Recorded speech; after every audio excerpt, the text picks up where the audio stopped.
Father Vogel, we continue our series on St. John Baptiste de La Salle's Meditations in Time of Retreat. We are in the 13th meditation that as a teacher you must give an account to God on the way you have done your work. So in the first part of this meditation, we reflected on the fact that at the time that we are judged, either at our death or when Jesus comes at the end of time, that there will be a judgment, and we will be judged upon the good or the ill that we have done with our lives. And especially as teachers, that's going to be based also upon what we have done for God's children that we have called to be guides and teachers of. So now we continue in the second point.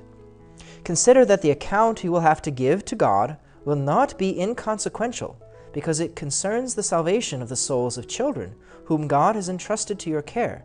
For on the day of judgment, you will answer for them as much as for yourself. So, as we concluded last time, the judgment depends upon our judgment for eternity. It does depend upon the good or the ill that we have done. And as teachers, we have been entrusted the precious human souls of our Heavenly Father's children, for them to grow and develop and to be able to follow Him into eternity. And so our judgment is going to depend upon how well did we assist those souls to reach the Lord. You must be convinced of this, that God will begin by making you give an account of their souls before making you give an account of your own. For when you took responsibility for them, you committed yourself at the same time to procure their salvation with as much diligence as your own, for you engaged yourself to work entirely for the salvation of their souls. So this is true for anyone who's been given a certain authority over somebody else, that we are going to be judged in part as to how we treated them before He looks just at how we were, apart from others. The responsibilities of priest. How well did I help guide souls that are entrusted to me in our parishes? As parents, how did they guide their children, those souls that were entrusted to them and their family? And as teachers, all the students, the pupils that we have in our classrooms, what did we do for them? This is what St. Paul brings to your attention when he says that those who have been put in charge of others must render an account of them to God. He does not say that they will render an account for their own souls, but for the souls of those for whom they are responsible, and it is over those souls that they must watch, because they are obliged to render an account to God for them. So, say, well, what effort did you put in? What kind of zeal did you show towards that son or daughter of mine? What kind of effort did you put in to try to help lead them to me?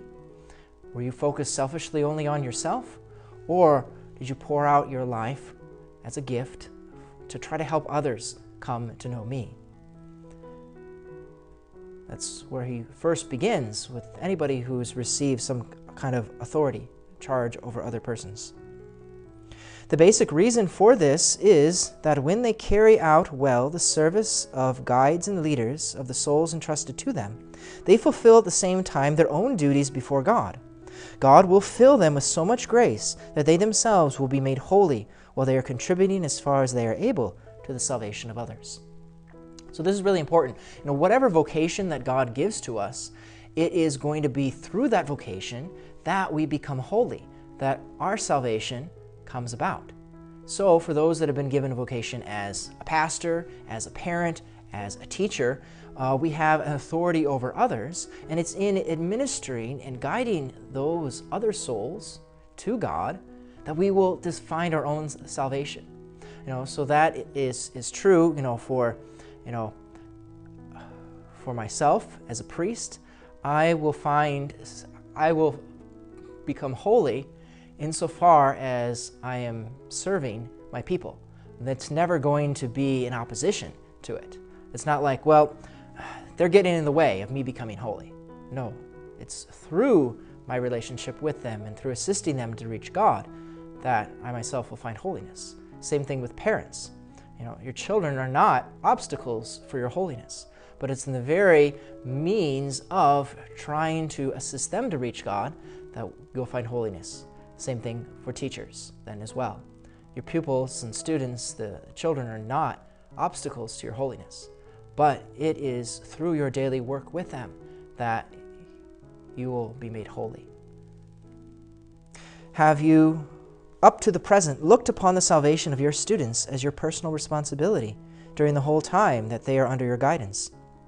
You have exercises which are arranged for your own sanctification, but if you have an ardent zeal for the salvation of those you are called to instruct, you will not fail to perform them and to relate them to this intention.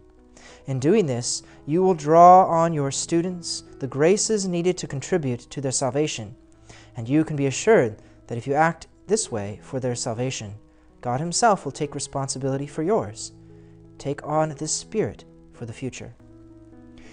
So he says, for each of us, we need to have those things we personally do that we desire to do for our salvation.